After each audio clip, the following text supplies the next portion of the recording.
आप सभी का स्वागत है सुहानी कहानी पर। आज हम सुनेंगे शरत चंद्र चट्टोपाध्याय की लिखी कहानी मुकदमे का परिणाम। वृद्ध वृंदावन सामंत की मृत्यु के बाद उसके दोनों बेटे शिबू और शंभू ने रोजाना लड़ते झगड़ते 6 महीने एक ही आंगन और एक ही घर में काट दिए और फिर न्यारे हो गए। गांव के जमींदार चौधरी महाशय ने स्वयं ही आकर उनकी खेती बाड़ी, जमीन जायदाद, तालाब, बगीचा सबका बंटवारा कर दिया। छोटा भाई सामने वाले तालाब के किनारे मिट्टी के 2 कोठे बनाकर छोटी बहू और बाल बच्चों को लेकर वहां रहने लगा। सबका बंटवारा हो गया, केवल एक छोटे से बांस के झाड़ का बंटवारा न हो सका, क्योंकि शिवू ने आपत्ति की। चौधरी महाशय, बांस का झाड़ तो मुझे अकेले को चाहिए। घर की सब चीजें पुरानी हो गई हैं। छप्पर को बदलवाने और खूंटा खूंटी गाड़ने के लिए बांस की मुझे रोजाना ही जरूरत रहती है। गांव में किससे मांगने जाऊंगा, आप बताइए। शंभू प्रतिवाद के लिए उठकर बड़े भाई के मुंह की ओर हाथ हिलाते हुए बोलने लगा। आहा, इन्हीं के घर खूंटा खूंटी के लिए बांस चाहिए और हमारे घर का काम केले का पेड़ काटकर लगा देने से ही हो जाएगा, है ना? ये नहीं होगा, ये नहीं होगा चौधरी महाशय। बांस का झाड़ मुझे न मिलने से काम नहीं चलेगा, ये मैं कहे देता हूँ। मीमांसा यहीं तक होकर रह गई। इसीलिए ये संपत्ति रही दोनों भागीदारों की। उसका फल ये हुआ कि यदि शंभू उसकी एक टहनी पर भी हाथ डालने जाता तो शिबू गंडासा लेकर दौड़ आता और शिबू की पत्नी के बांस के झाड़ के नीचे पांव रखते ही शंभू लाठी लेकर मारने दौड़ता। उस दिन सवेरे बांस के इस झाड़ के कारण ही दोनों परिवारों में झगड़ा हो गया। षष्ठी देवी की पूजा या ऐसे ही किसी देव कार्य के लिए बड़ी बहू गंगामणि को बांस के कुछ पत्तों की जरूरत हुई। गवई गांव में ये वस्तु कुछ दुर्लभ नहीं थी, लेकिन अपना होते हुए दूसरों के आगे हाथ फैलाने में उसे शर्म लगती थी। विशेष रूप से उसे विश्वास था कि देवर उस समय खलिहान पर चला गया होगा। अकेली छोटी बहू क्या कर सकेगी? लेकिन किसी कारण से शंभू को उस दिन खलिहान पर जाने में देर हो गई थी। बासी भात खाकर वो हाथ धोने लगा था कि तभी छोटी बहू ने तालाब के घाट से गिरते पड़ते भागते हुए पति को आकर समाचार दिया। शंभू की कहीं तो रही पानी की घंटी और कहीं रहा हाथ मुंह धोना। उसने अरे कहकर सारे मोहल्ले को गुंजा दिया और 3 ही उछाल में पास जाकर भाभी के हाथ से बांस के पत्ते छीनकर फेंक दिए और साथ ही बड़ी भाभी के प्रति जिन वाक्यों का प्रयोग किया वो उसने चाहे जहां से सीखे हों, रामायण के लक्ष्मण चरित्र से नहीं सीखे, ये निसंदेह कहा जा सकता है। उधर बड़ी बहू ने रोते रोते घर पहुंचकर अपने पति के पास खबर भेज दी। शिबू हल छोड़कर हाथ में हंसिया लिए दौड़ता हुआ पहुंचा और बांस के झाड़ के पास खड़े होकर अनुपस्थित छोटे भाई के लिए अस्त्र घुमाते हुए चीख चीख कर ऐसा उपद्रव खड़ा कर दिया कि भीड़ इकट्ठी हो गई। इससे भी जब क्षोभ नहीं मिटा तब जमींदार के घर नालिश करने चल दिया और ये कहकर धमका आया कि चौधरी साहब उसका न्याय करें तो अच्छा है, वरना वो अदालत में जाकर नंबर 1 का मुकदमा चलाएगा, तभी उसका नाम शिवू सामंत होगा। उस ओर शंभू बांस के पत्ते छीनने का कर्तव्य पूरा करके खुश होकर हल बैल ले खेत पर चला गया था। स्त्री की मनाही नहीं सुनी। घर में छोटी बहू अकेली थी। इसी बीच में जेठ वहां आकर अपनी चीखों द्वारा मोहल्ले को शांत कर वीर दर्प से एक पक्षीय विजयी बनकर चला गया। छोटे भाई की बहू होने के कारण ही ये सब कुछ कानों से सुनकर भी किसी का उत्तर नहीं दे सकी। उससे उसकी मानसिक वेदना और पति के विरुद्ध रोष की सीमा नहीं रही। वो रसोई घर की ओर भी नहीं गई। उदास मुंह बरामदे में पांव फैलाए बैठी रही। शिवू के घर की भी यही हालत थी। बड़ी बहू प्रतिभा करके पति के लौटने की राह देखती हुई बैठी थी। या तो इसका फैसला कराओ, वरना वो मुंह में पानी डाले बिना मायके चली जाएगी। बांस के 2 पत्तों के लिए देवर के हाथों इतना अपमान। 1.5 पहर बीत गया तो भी शिवू का कोई पता नहीं। बड़ी बहू फटफटाने लगी। क्या पता चौधरी साहब के घर से ही 1 नंबर नालिश दायर करने सीधे अदालत न पहुंच गए हों। उसी समय दरवाजे पर भटाक से जोर का धक्का देते हुए शंभू के बड़े लड़के गयाराम ने प्रवेश किया। उसकी उम्र 16-17 के वर्ष या इसके आसपास ही थी, लेकिन इस उम्र में भी वो क्रोध और गालियों में अपने बाप को भी पीछे छोड़ गया था। वो गांव के माइनर स्कूल में पढ़ता था। आजकल सुबह का स्कूल है, 4:30 बजे ही स्कूल की छुट्टी हो गई थी। गयाराम जब 1 वर्ष का था तब उसकी माँ की मृत्यु हो गई थी। उसका पिता शंभू दूसरा विवाह कर नई बहू घर ले आया था, लेकिन इस मातृहीन बालक के पालन पोषण का भार ताई के ऊपर ही पड़ा और इतने दिनों तक दोनों भाइयों के अलग न होने तक ये भार वही ढोती आई थी। विमाता के साथ उसका किसी भी दिन कोई विशेष संबंध नहीं रहा। यही क्यों उसके नए घर में चले आने पर भी गयाराम को जब भी सुविधा मिलती यहीं भोजन कर लेता था। आज स्कूल से लौटकर घर में घुसते ही विमाता के चेहरे और भोजन आदि के प्रबंध को देखकर प्रज्वलित हुताशन के समान जलता हुआ उस घर से चला आया। ताई का मुंह देखते ही उस अग्नि में पानी के स्थान पर किरासिन का तेल पड़ गया। उसने बिना भूमिका बांधे ही कहा, भात दे ताई। ताई ने बात नहीं की, जैसी बैठी थी वैसी ही बैठी रही। क्रुद्ध गयाराम धरती पर पांव मारते हुए बोला, भात देती है या नहीं, बता। गंगामणि ने क्रोध से मुंह उठाकर आग बरसाते हुए कहा, तेरे लिए भात रांधने बैठी हूं, वही देगी। तेरी सौतेली माँ अभागी भात नहीं दे सकी जो यहां आकर हंगामा मचा रहा है। गयाराम चिल्लाते हुए बोला, उस अभागी की बात नहीं जानता, तू देती है या नहीं ये बता। नहीं देगी तो चल तेरी सारी हांडी मटकी तोड़ने के लिए। ये कहकर वो मिसौरे के पास से ईंधन के ढेर में से एक लकड़ी उठाकर रसोई घर की ओर चल दिया। ताई भयभीत होकर चीख उठी, गया हरामजादे, डाकू, अधम, दंगा मत कर, कहे देती हूँ। 2 दिन भी नहीं हुए मैंने नई हांडी मटकी निकाली है। अगर कोई फूट गई तो तेरे ताऊ से कहकर तेरा एक पांव अगर न तुड़वा दूं तब कहना। गयाराम ने सांकल से जाकर हाथ लगाया। अचानक एक नई बात याद आते ही वो कुछ शांत होकर बोला, अच्छा, भात नहीं देती तो मत दे, मैं भी नहीं मांगता। नदी के किनारे वो वृक्ष के नीचे ब्राह्मणों की सभी लड़कियां टोकरा भर भर के चिवड़ा मुड़की ले जाकर पूजा कर रही हैं। जो मांगता है उसी को दे देती हैं। देख आया हूं, मैं जा रहा हूं उन्हीं के पास। गंगामणि को एकदम याद आ गया, आज तो अरण्य षष्ठी है।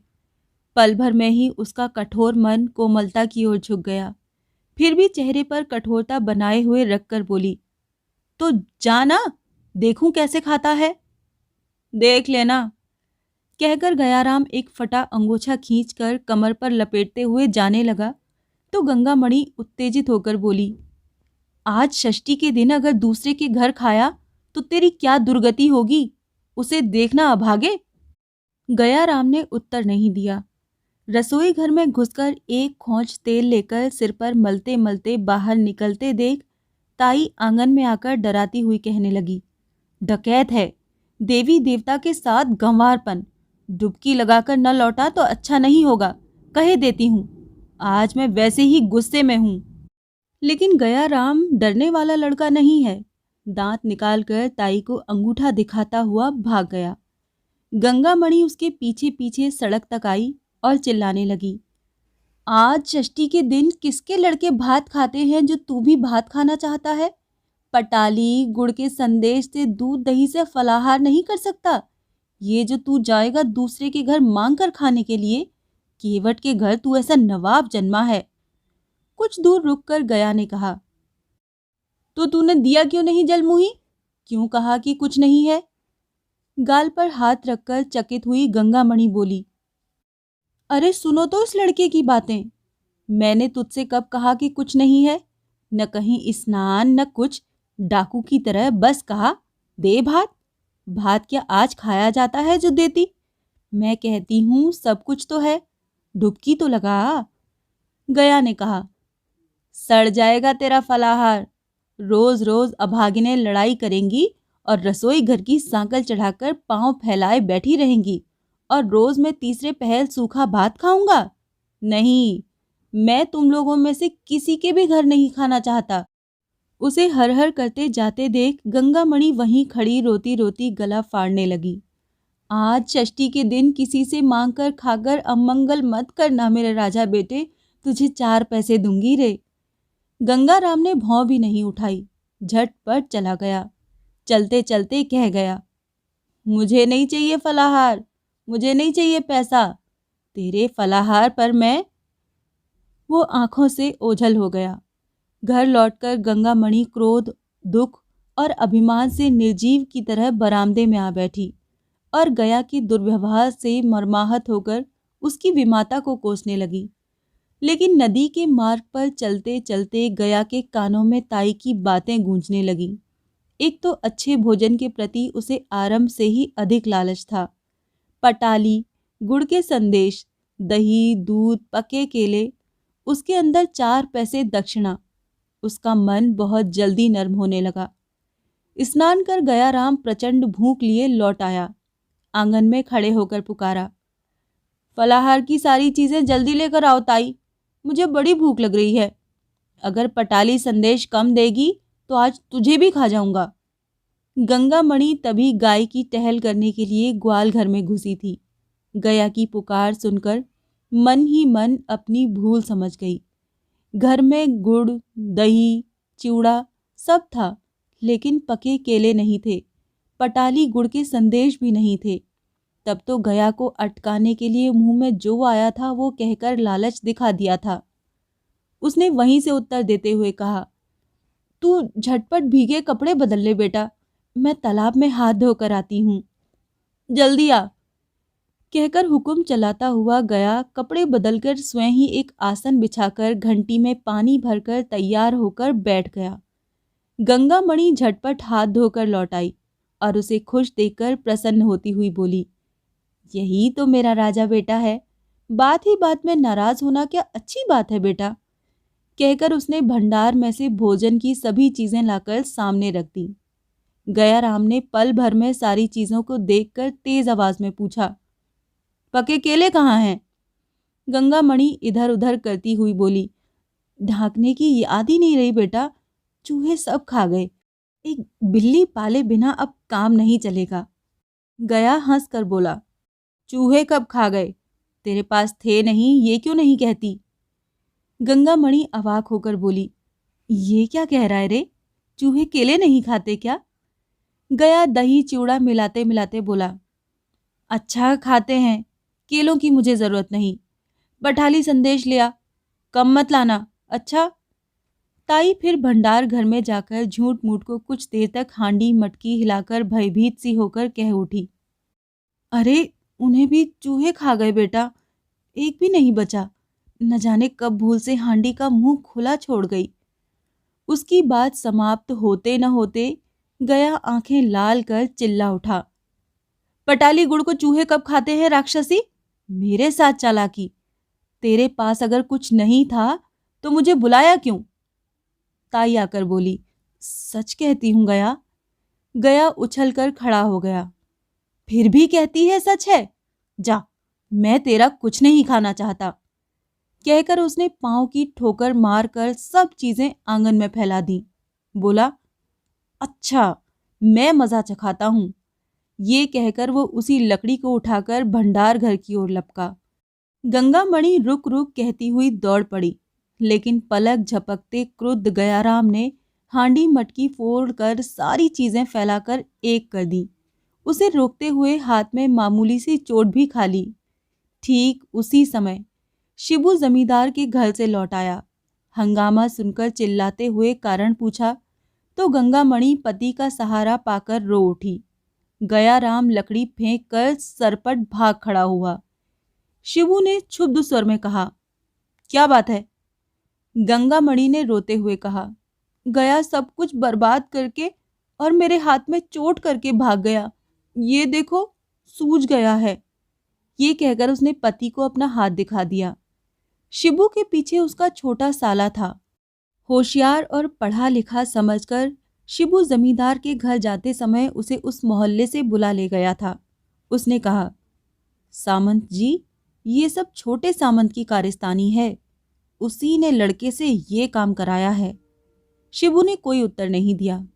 क्या कहती हो दीदी, यही ना? उसने बहन की ओर देखा। गंगामणि का उस समय हृदय जल रहा था। गर्दन हिलाकर बोली, ठीक कहते हो भाई, उसी ने मुंह जले लड़के को सिखाकर मुझे पिटवाया है। इसका तुम्हें जो करना है करो, वरना मैं गले में फांसी लगाकर मर जाऊंगी। अब तक न शिबू नहाया था न कुछ खाया था। जमींदार के पास भी ठीक से विचार नहीं हुआ था। फिर घर में पांव रखते रखते ये कांड देखा तो उसे भले बुरे का ज्ञान ही नहीं रहा। वो एक भीषण सौगंध खाकर बोला, अब मैं जा रहा हूं थाने के दरोगा के पास। इसका फल न चखा सका तो मैं बिंदु सामंत का बेटा नहीं। उसका साला पढ़ा लिखा आदमी था। उसे गया पर पहले से ही क्रोध था। बोला, कानून के अनुसार इसका नाम अनधिकार प्रवेश है। लाठी लेकर घर पर चढ़ाई कर देना, सामान नष्ट करना, स्त्रियों पर हाथ उठाना, इन सब का दंड 6 महीने की जेल है।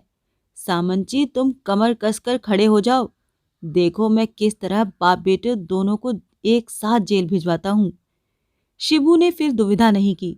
साले का हाथ पकड़कर थाने में दरोगा से मिलने चल दिया। गंगामणि को अन्य सबकी अपेक्षा अधिक क्रोध आया देवर और छोटी बहू के ऊपर।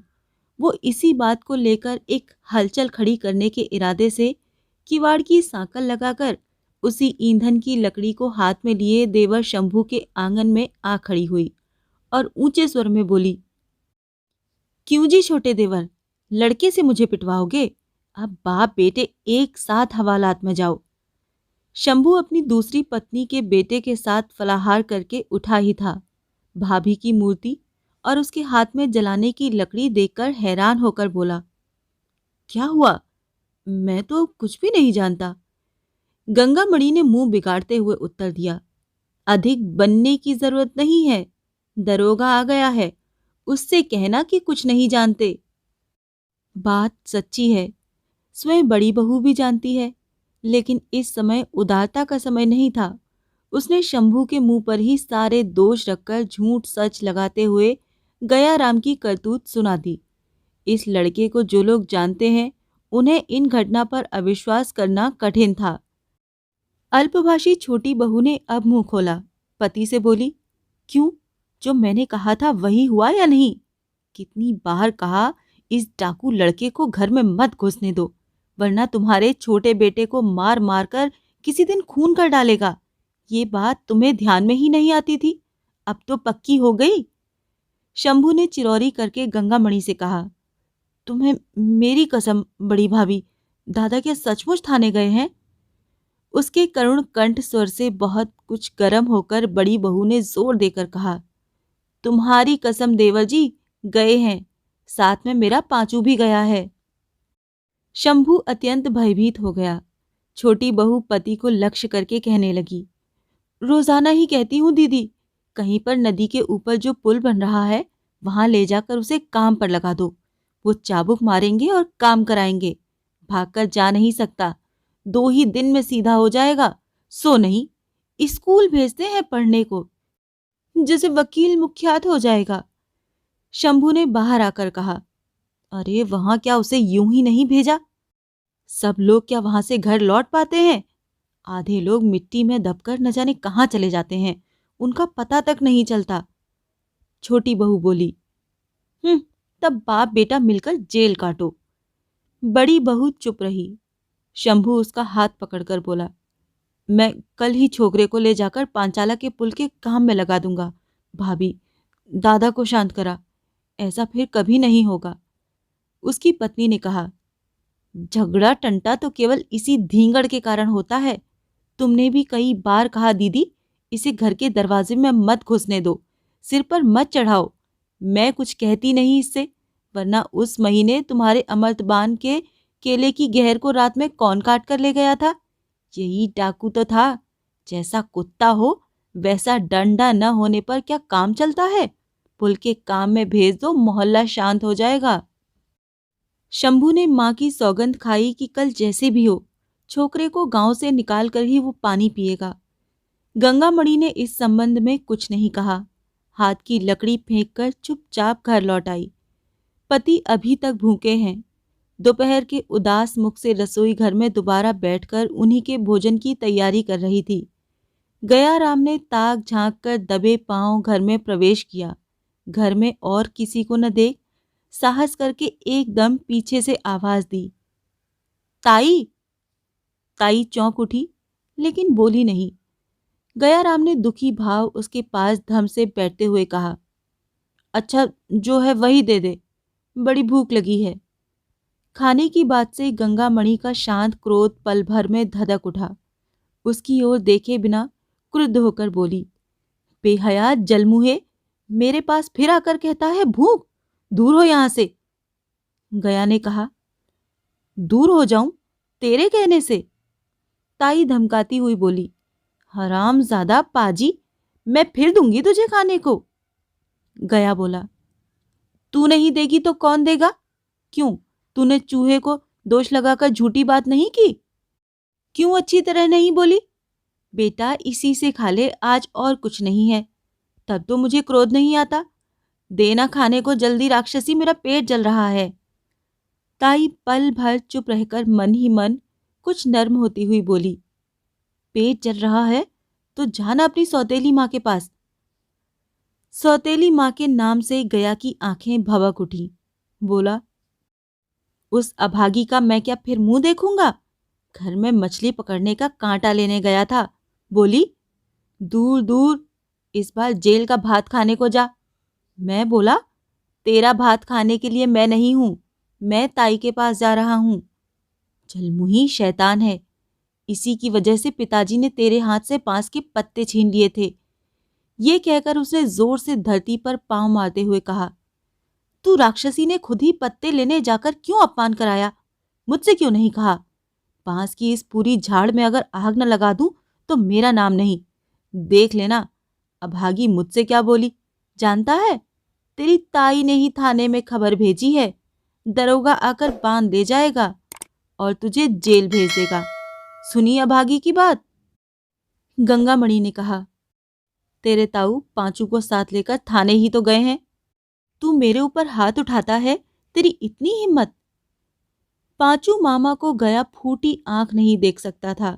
जलकर बोला, गुस्से के समय तू मुझे रोकने क्यों गई थी? गंगामणि ने कहा, इसी से मुझे मारेगा? अब जा, हवालात में बंद रहना। गया अंगूठा दिखाते हुए बोला, तो तू मुझे हवालात में भेजेगी? भेजना एक बार, फिर देख मजा। तू खुद ही रो रो कर मर जाएगी, मेरा क्या बिगड़ेगा? गंगामणि ने कहा, मेरी बला जाती है रोने को। जा मेरे सामने से चला जा, दुश्मन कहीं का। गया चिल्लाकर बोला, पहले तो खाने को दे दे तभी तो जाऊंगा। बहुत सवेरे उठकर 2 मुट्ठी लाई ही तो खाई है। बोल, मुझे भूख नहीं लगती? गंगामणि कुछ कहने जा रही थी। इसी समय शिवू पांचू को साथ लेकर थाने से लौट आया और गया पर नजर पड़ते ही जल भुनकर चिल्लाने लगा, हरामजादा पाजी, फिर घुस आया मेरे घर में। भाग भाग जा यहां से, कहे देता हूं। पांचू, पकड़ तो इस सुअर को। बिजली की तरह गयाराम दरवाजे से निकल गया और चिल्लाते हुए कह गया, पांचू साले की एक टांग न तोड़ दूं तो मेरा नाम गयाराम नहीं। पल भर में ये घटना घट गई। गंगामणि को कुछ कहने का अवसर भी न मिला। शिवू ने पत्नी से कहा, तेरी शह पाकर ही वो ऐसा हो गया है। फिर कभी हरामजादे को घर में घुसने दिया तो तुझे बड़ी भारी सौगंध। पांचू बोला, दीदी तुम लोगों का क्या है, सर्वनाश तो मेरा होगा। रात बिरात छिपकर मेरी टांग पर लात मार देगा, ऐसा दिखाई देता है। शिवू ने कहा, कल सवेरे ही अगर पुलिस के सिपाही से उसके हाथ में हथकड़ी न पहनवा दूं तो मेरा नाम। गंगामणि जड़वत बैठी रही, एक बात भी उसके मुंह से नहीं निकली। भयभीत पांचू कौड़ी उस रात घर नहीं गया, वहीं सो गया। दूसरे दिन लगभग 10 बजे 2 कोस की दूरी से दरोगा जी उचित दक्षिणा आदि ग्रहण करने के बाद पालकी पर चढ़े हुए सिपाही और चौकीदारों के साथ मौके पर तहकीकात करने के लिए आ पहुंचे। अनधिकार प्रवेश, सामान की बर्बादी, जलाने की लकड़ी से स्त्री के शरीर पर चोट करना आदि बड़ी बड़ी धाराओं के अभियोग से सारे गांव में हलचल मच गई। प्रधान अभियुक्त गयाराम था। उसे हिकमत से पकड़कर हाजिर किया गया। सिपाही चौकीदार आदि को देखकर डर के मारे रोते हुए बोला, सब जलते हैं मुझसे, इसीलिए मुझे हवालात में भेजना चाहते हैं। दरोगा वृद्ध था। अभियुक्त की आयु और उसके रोने को देखकर दयाद्र होकर पूछा, तुम्हें कोई प्यार नहीं करता गयाराम? गया ने कहा, मुझे केवल ताई प्यार करती है और कोई नहीं। दरोगा ने पूछा, फिर ताई को मारा क्यों था? गयाराम, नहीं नहीं मारा। फिर किवाड़ की आड़ में खड़ी गंगामणि की ओर देखते हुए बोला, मैंने तुझे कब मारा था ताई? पांचू पास ही बैठा था। कटाक्ष करते हुए बोला, दीदी, हुजूर पूछ रहे हैं, सच्ची बात कहो, कल दोपहर को मकान में घुसकर लकड़ी से तुझे मारा नहीं था? धर्मावतार के सामने झूठ मत बोलना। गंगामणि ने अस्पष्ट स्वर में जो कुछ भी कहा, पांचू उसी को स्पष्ट करते हुए बोला, हाँ हुजूर, मेरी दीदी कहती है मारा था। गया क्रोध से आग की तरह जलते हुए चीख उठा, देख पांचू, मैं तेरा पांव न तोड़ डालूं तो। क्रोध से उसकी बात पूरी न हो सकी कि वो रो पड़ा। पांचू उत्तेजित होकर बोला, देखा देखा हुजूर, हुजूर के सामने ही कहता है पांव तोड़ दूंगा, पीछे ये खून भी कर सकता है, इसे बांधने का हुक्म दीजिए। दरोगा बस थोड़ा सा हंसा। गया आंखें पोंछते पोंछते बोला, मेरी मां नहीं है इसी से, वरना। इस बार भी उसकी बात पूरी न हो सकी। जिस मां की उसे याद तक नहीं, याद करने की कोई जरूरत भी नहीं पड़ी, आज विपत्ति के समय उसी को पुकारता झरझर आंसू बहाता रोने लगा। दूसरे मुलजिम के विरुद्ध कोई प्रमाण नहीं मिला। दरोगा जी अदालत में नालिश करने का हुक्म देकर रिपोर्ट लिखकर चले गए। पांचू ने मुकदमा लड़ने की जिम्मेदारी ले ली और चारों ओर ये कहते हुए घूमने लगा कि उसकी बहन पर गया ने जो भारी अत्याचार किया था, उसकी उसे कड़ी सजा मिलेगी। लेकिन गया बिल्कुल लापता हो गया। पड़ोस के लोग शिवू के इस आचरण की निंदा करने लगे। शिवू उनसे लड़ाई झगड़ा करता फिरने लगा, लेकिन शिवू की पत्नी एकदम चुप रही। उस दिन गया की दूर के रिश्ते की एक मौसी खबर पाकर शिवू के घर गई और उसकी पत्नी से जो मन में आया कहकर गाली गलौज कर गई। लेकिन गंगामणि बिल्कुल चुप बैठी रही। एक पड़ोसी से ये सब सुनकर शिवू ने गुस्से से पत्नी से कहा, तू चुप बैठी रही, एक बात भी नहीं कही? शिवू की पत्नी ने कहा, नहीं, मैं घर में होता तो उस औरत को मार मार कर बाहर निकाल देता। उसकी पत्नी ने कहा, तब तो आज से घर में ही बैठे रहो, बाहर मत निकलना। ये कहकर वो अपने काम करने चली गई। उस दिन दोपहर को शिवू घर नहीं था। शंभू आकर बांस की झाड़ में से कुछ बांस काट कर ले गया। आवाज सुनकर शिवू की पत्नी ने बाहर आकर अपनी आंखों से सब कुछ देखा, पर चुपचाप घर लौट आई। 2 दिन बाद पता चलने पर शिवू कूदने लगा। आकर पत्नी से बोला, तेरे क्या कान फूट गए थे? घर के पास से वो बांस काट कर ले गया और तुझे आहट भी नहीं मिली। आहट क्यों नहीं मिली? मैंने आंखों से देखा था। शिवू क्रुद्ध होकर बोला, तो भी तूने मुझे नहीं बतलाया? बताती क्या? बांस की झाड़ क्या सिर्फ तुम्हारी ही है? देवर का उसमें हिस्सा नहीं है? शिवू ने आश्चर्य से उसे देखते हुए कहा, तेरा माथा खराब हो गया है क्या? उस दिन शाम के बाद अदालत से लौटकर पांचू शांत भाव से घर में बैठ गया। शिवू गाय के लिए कुट्टी काट रहा था।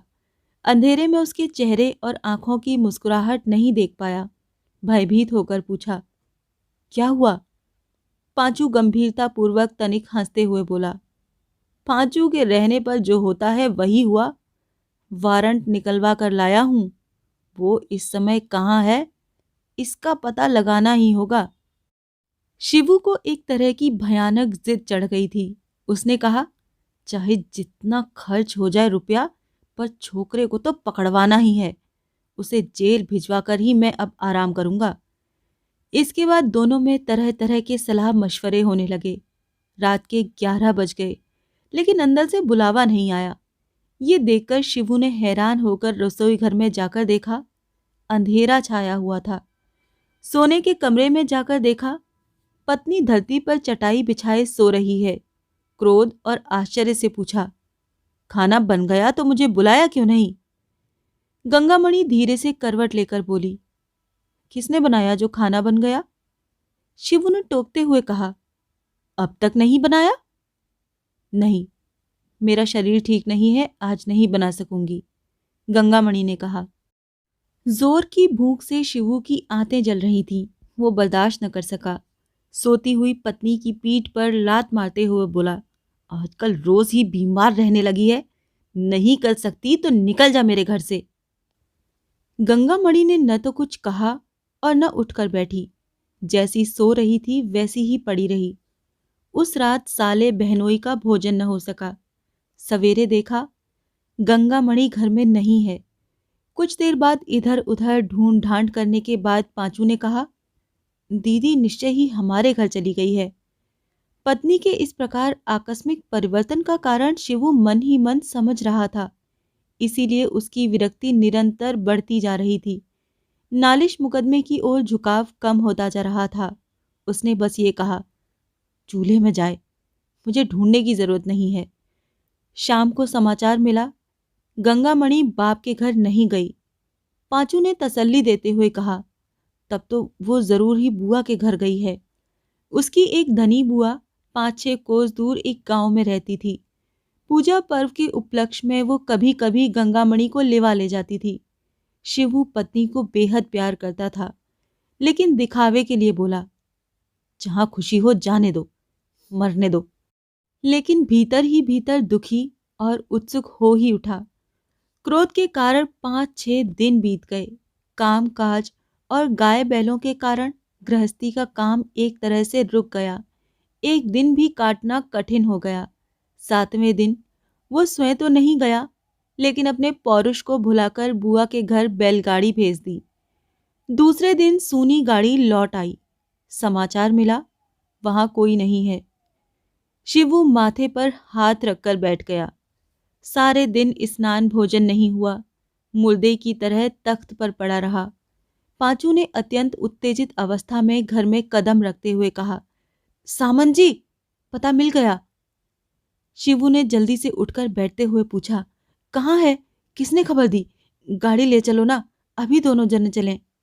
पांचू बोला, दीदी की बात नहीं, गया का पता मिल गया है। शिवू फिर लेट गया, बोला कुछ नहीं। पांचू अनेक प्रकार समझाने लगा कि इस सुयोग को किसी तरह छोड़ना उचित नहीं। दीदी तो एक न एक दिन आ ही जाएगी, लेकिन इस बेटे की हवा भी न मिलेगी। शिवू ने उदास स्वर में कहा, अभी ठहर पांचू, पहले वो लौट आए उसके बाद। पांचू ने टोकते हुए कहा, उसके बाद क्या होगा सामंत जी? दीदी के लौटकर आने से पहले ही हमें ये काम कर लेना चाहिए। वो आ गई तो फिर नहीं होगा। शिवू राजी हो गया, लेकिन अपने खाली घर की ओर देखकर दूसरे से बदला लेने का साहस उसे स्वयं में खोजे नहीं मिल रहा था। पांचू से साहस उधार लेकर उसका काम चल रहा था। अगले दिन रात रहते ही वो दोनों अदालत के प्यादे आदि को लेकर चल पड़े। रास्ते में पांचू ने बताया, बड़ी कठिनाई से खबर मिली है कि शंभू ने उसे पांचाला के सरकारी पुल के काम में नाम बदलकर भर्ती करा दिया है। वहीं से उसे गिरफ्तार करना होगा। शिवू पूर्ववत चुप ही रहा। जब उन्होंने गांव में प्रवेश किया, दोपहर हो चुकी थी। गांव के एक ओर बहुत बड़ा मैदान था। वो आदमियों, लोहा लक्कड़, कल कारखानों से भरा था। जगह जगह छोटे छोटे घर बने थे, जिनमें मजदूर रहा करते थे। काफी पूछताछ के बाद एक आदमी ने कहा, जो लड़का साहब के बंगले में लिखा पढ़ी करता है वही ना, उसका घर ये रहा। कहकर एक छोटी सी झोंपड़ी दिखाई। वो लोग चुपचाप दबे पांव उसके पास जा खड़े हुए। अंदर गयाराम की आवाज सुनाई दी। प्रसन्नता से भरपूर पांचू, प्यादे और शिवू को लेकर विजय दर्प से झोंपड़ी के खुले दरवाजे को रोक कर खड़ा हो गया। लेकिन दूसरे ही पल उसका चेहरा आश्चर्य, क्षोभ और निराशा से स्याह पड़ गया। उसकी दीदी भात परोसकर एक हाथ से पंखा लिए हवा कर रही थी और गयाराम भोजन कर रहा था। शिवू को देखते ही गंगामणि ने माथे पर आंचल खींचते हुए बस इतना ही कहा, तुम लोग जरा ठंडे होकर नदी में नहाओ, तब तक मैं एक हांडी भात और चढ़ाई देती हूँ। ये थी शरत चंद्र चट्टोपाध्याय की लिखी कहानी मुकदमे का परिणाम। आपको ये कहानी कैसी लगी? अपनी राय कमेंट सेक्शन में लिखकर ज़रूर बताइएगा। अगर आप मेरे चैनल पर नए हैं तो चैनल को सब्सक्राइब कीजिए। मिलती हूँ अगली कहानी में, तब तक के लिए विदा।